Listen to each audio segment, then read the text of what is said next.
welcome to episode 55 of the MotorMarvel podcast. Yeah, it's going on, and we've had a very busy week, Sal. So a lot of stuff happening. You got yourself a cool car you're driving around with at the moment, which you're having a few thoughts on. Look, we'll get a bit onto that later on in the podcast. It is a good car, but the brand or what it's associated with, yeah, you're a little unsure about. I'm just and that's fair. So we'll get onto that a bit later on. There's a bit of news, a bit of what's happened in the last couple of weeks. So without further ado... Are you going to thank our sponsors? Yeah, I am going to do that. I'll do that now. So thank you to our sponsors, Hard Hat Watches, Only Cars, Kimbo, and then our partners, SPD, Benzin, Auto House Hamilton... 168. 168. We've got so many now. It's awesome. So let's get on to the news because there's some exciting stuff. All right. So first up, Sal, we have new 3 Series. So yeah, we've been seeing this all over the internet. Renders of the new 3 Series are codenamed the G50. And to be fair, when it first came out, the first ever render, I was like, ugh. And when they brought out the electric version, I was like, what are they thinking? I don't know. But now, when people were seeing it more and they're rendering it differently... It's a very different front than the previous gen. I actually like it. I'm actually becoming very fond of it. Yeah, look, I think obviously it's a render, so we don't 100% know, but I'm keen to see what it's like because it looks like, it has a lot of potential. It does. It certainly has a very... I hope it's just more aggressive than that, obviously, in the actual M version. But I think it looks like a good platform to make it aggressive. See, this is what I love about BMW at the moment. I know people hate the design language from Beamer at the moment, but they are actually giving it a go. I think so. And you and I have said that even along with the previous gens. They do like to polarize a bit when they first do them in some of their changes. But typically, it makes sense. Typically a lot of people come round to it. Yeah. And that's what's really nice about them. I always feel like they are quite ahead of the curve when it comes to design language. Because it's not until sort of down the track everyone goes, and they see them on the road and they drive around, they're like, oh, actually, that thing's sick. Freaking awesome. A couple of little mods or a couple of little changes, and it turns them into a whole new car. And I think we've always been a pretty big fan of them, especially their design language, but it always does look a little interesting to begin with. But to be fair, honestly... This is probably the nicest one they've done for a while. 100%. Yeah. I appreciate what BMW is doing. Like, a lot of people will probably beg to differ, and they're probably going to go in the comment section and go, you're out of your mind. Maybe. I honestly love what they're doing. Like, a lot of their cars look distinguishably BMW. Well, look, they don't look like anything else. Remember when the G80 got released? And everyone saw it. Everyone's like, what is with that front? Look at the big gaping. Like, everyone, what is going on? Now everyone's like, oh, it's fat, it's sick. Sick, mad. M2, G87. Same thing. They're like, oh, that rear is ugly. Look at that squared front. What are they thinking? All the rest of it. They sold them like hotcakes. Now, selling, people a little bit low, some wheels and whatnot. And you're like, oh, that's a very nice car. And the good thing I like about BMW, and you probably agree with me on this, when they make an M car now, it is totally different. It looks completely different. Where, I'm sorry, but with all the other German brands, you look at them and you're just like, is that it? Is that top of the range? Oh no! Oh yeah, it is. Oh, is it an S3 with a pack on it, or an A35 with a kit or something? Yeah, like for example, look at the Golf R. The R line looks exactly the same. You're like, oh wait, no, oh it is a Golf R. It's got 4 exhausts at the back. Like with an M3 and an M2, never mistake them. And an M5, you're like, well, yeah, that's definitely an M5. That's definitely an M3. That's definitely an M2. And we like that. And we love that. And what we also love is the fact that BMW has gone, hey guys, we're going to continue the inline-6 turbo motor. Yeah, just an updated version. The S58 tuned for emissions while still delivering signature M performance. That's mad. And as we know, these engines are ridiculous. Oh, they're stupid. My M2 was very easily untapped. It's the super motor of Europe. Yeah, literally you don't have to do anything, slight tune, a little bit of bits and pieces, and there's an extra 100, 150 horsepower without a problem. Well, I have the M240i and I love that B58. And that's a soft M, and that thing was off its head. Yeah, they are a fantastic engine. Yeah, look, I really feel sorry for the other brands in Europe because if you have to keep up with BMW, then they're smashing it. What's the competitor for this right now? Nothing. Yeah. No, really? No, like you think about it, what competes with the M3? Right, yeah. Oh, wait, the C63. You'd buy this all day. It's a 4-cylinder hybrid. Yeah, and it's not sold well. And it's turbocharged. Oh, wow. I don't feel like you can really say the RS3 because it's kind of... Because RS4's, well... You don't really have a direct competitor there. The RS3 is a little below it. The RS4 is a different variant and higher than... Well, the RS4 competes hand-in-hand with the M3, but it's not what it used to be. Well, it's definitely not what it used to be. Yeah, I haven't seen one on the road. Look, I thought... I always felt like there was a lot more competition around that market. Now it feels like for me... BMW's just taking everything. It would be a pretty easy choice if I had to go out and buy a sports sedan. What would you buy? There is an ethnic group in Australia that was known to purchase a lot of C63s. Yes. Right? And now they've moved towards M3s because they've gone, why would we want a C63? It doesn't sound raucous enough. No. It doesn't do 6 skids. Yeah. So and as much as Beamer's, yes, it's not a V8 anymore. Yep. It's still a much better engine. Oh, and it sounds mad. It still sounds great and goes like, yeah, stupid fast. So I still think in that sports sedan, what high performance? I can't think about it. Can't think of another car that much you really want over that in that price bracket. Beamer ticks a lot of boxes, especially the wagon. Oh, yeah. The wagon is... Yeah. And off camera, Nick said we might be getting an M3 Might be getting a Touring. Yeah, we'll see how we go. Would be sick to have, yeah. If we get it, oh my gosh. I hope we're getting in green. British Racing Green. That is my favourite colour. That is a cool car. On any car. Yeah. Such a sexy colour. Anyways, we love this. BMW's killing it. Yep. And sorry to the rest of the German market. Okay, so this is an unfortunate thing because we both absolutely love this thing. I guess fortunate and unfortunate. 2027 Kia Telluride. I think I said that right. Telluride. It is called Telluride. Telluride, yeah, I guess. Until someone tells it different, it's the Telluride. It's the Telluride. Now, it looks exactly the same as this. Yes, pretty much. It looks identical to a Range Rover. Yeah, very, very similar. The Chinese are known to copy. I didn't think the Koreans were. Well, look, if you had to have a look at my Santa Fe versus a... Defender, that's a good point. It's very much... It's a very similar car also. Right. There's a few that are kind of having similar vibes right now. And this, you can tell, definitely follows that trend. Right. But... Oh, it looks awesome. Like, I'm putting photos You know the sad thing? We're not getting it. Yeah, we're not getting this in Australia. We're not getting it. We are not getting the Telluride. And I know why, and we both know why. It's because the Palisade just came out, and this might outsell the Palisade. Yeah. Because it will be cheaper. Yeah, and this appears to be more for the US market, where the Palisade's more for us. Yep. So that seems to be a little bit of a difference there. It doesn't look like we're getting it. It doesn't even look like Korea was getting it. It's purely, or pretty much going to the US market. It's just for America. Yeah. And so... It's awesome though. I would have loved to have seen one of these on the road. Mate, and look at the off-road pack version. That just looks sick. Yeah, a little jacked up with the big tyres and stuff on it. It's cool. Again, I think great job, guys. Can you learn to use the computer? Yeah, let's look at... Oh, dude, look at the interior. Yeah. That's sick. It's got the captain's chairs. Yeah. Why the heck aren't we getting this? This is not fair. This is seriously racist.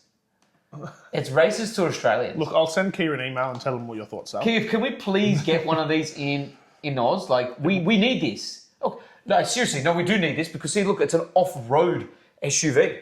We definitely need this. Of course we do. I think I'm in love. You'd like to take it off-roading, wouldn't This thing is hot, man. I know. On all levels. It's cool.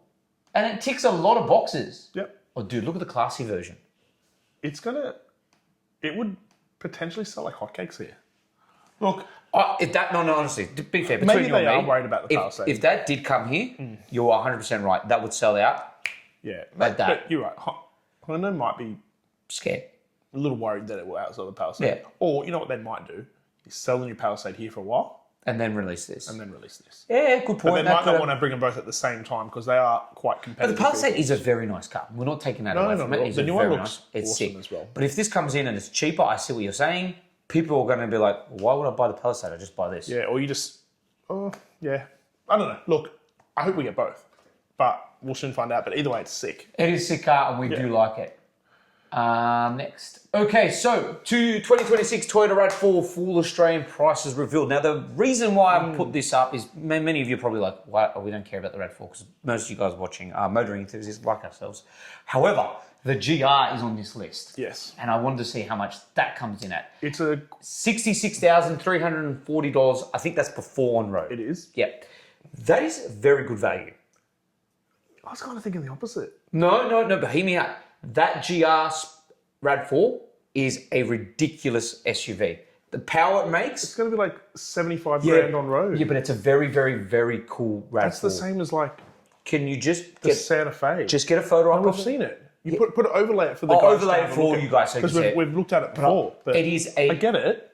Very good looking car. And it's got a lot of power. I don't disagree on any of that. Yeah. But 75k for a RAV4. It's a little much for me. If we're talking, that's ridiculous for the base, by the way.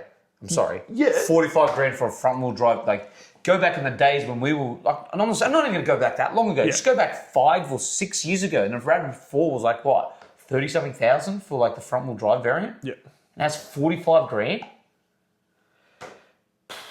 But look, come on. Look, it gets 227 kilowatts for the top of the range. Dude, that is a lot for a RAV4. They never did that. I'm not battling you at all about what I think it's giving us. I just think it's still outpricing itself a little bit. I would prefer to see that in the low to mid 60s on road. But you do know... Plus on roads, you're going to be, maybe an option or two. You're going to be, 75, 80 grand on a RAV4. Yeah, but you do know that Toyota is renowned for charging big bucks for cars. I get it. I think they're a little over here. That's just my personal opinion.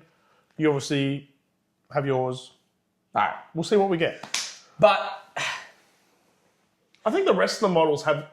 No, I'm kind of with you, actually. I'm actually with you. No, because I'm looking at it now and I'm looking at it. Look at the price increases there on the side. Yep.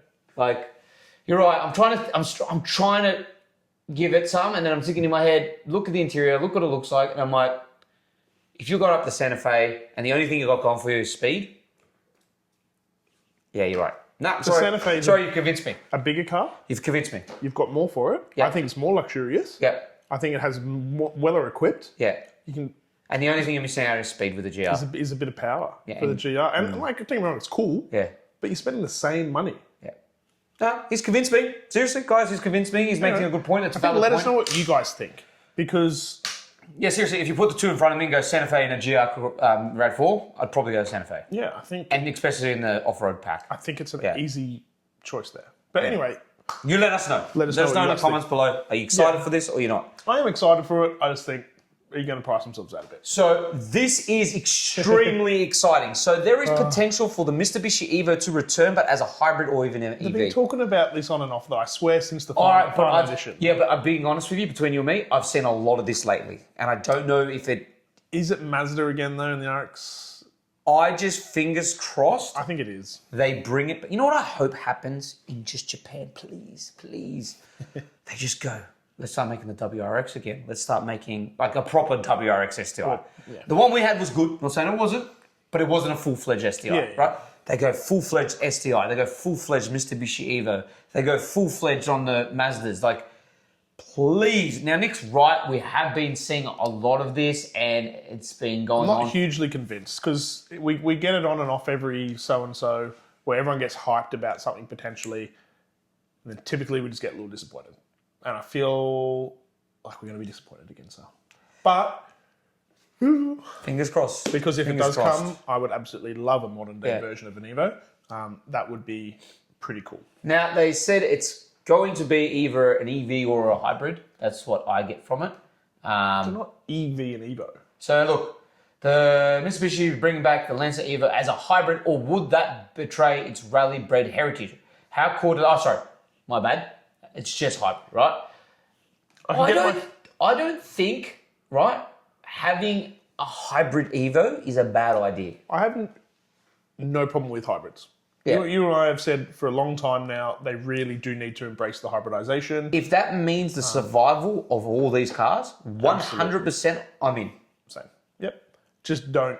Full electric versions, no thank you. brings us on to the next part. Okay. Since you said full electric. Because we're going on about this. All right. Nothing's happening right now, Yep. like Nick said. But I just thought that would be a nice way to get onto this. Okay, so I've had the pleasure of having the Mustang Mach-E GT for a review. Now, as an electric SUV, great Pretty car. cool.